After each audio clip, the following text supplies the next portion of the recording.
Pabahay para sa mag-asawang senior citizen, formal nang naipagkaloob sa tulong ng kapulisan at barangay officials.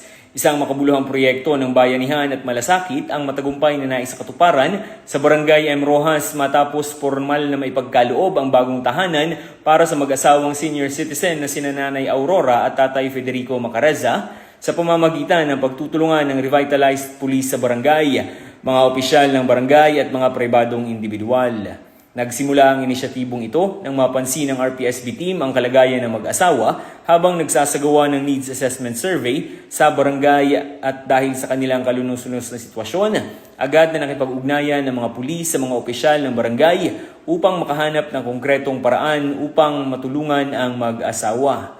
Sa pangunguna ni Honorable Julicis G. Bartolata, punong barangay ng M. Rojas kasama ang mga kagawad, mga miyembro ng RPSB team at mga pribadong individual, nabuo ang isang plano upang mabigyan ng maayos, ligtas at matibay na tahanan si Nanay at Tatay Federico. Nagkaisa ang lahat sa pagbibigay ng kinakailangang materyales, lakas paggawa at oras upang maisakatuparan ang proyekto. Sinimula ng konstruksyon ng bahay noong Mayo 16, taong kasalukuyan, at matapos ang mahigit isang buwang sama-samang pagsisikap, matagumpay itong natapos at formal na naipagkaloob sa mag-asawa noong Hulyo 4, taong kasalukuyan.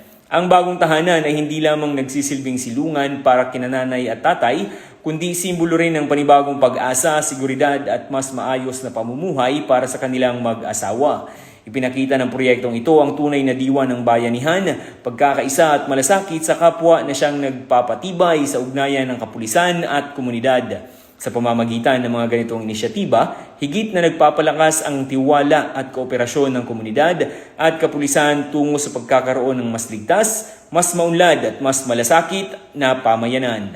Salamat sa RPSB, po sa RPSB, sa team.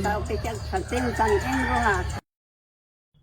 Mula dito sa Sorsogon Police Provincial Office, ako po si Police Corporal Chris Gupela para sa Police News Network. Bagong PNP para sa bagong Pilipinas, serbisyong mabilis, tapat at nararamdaman.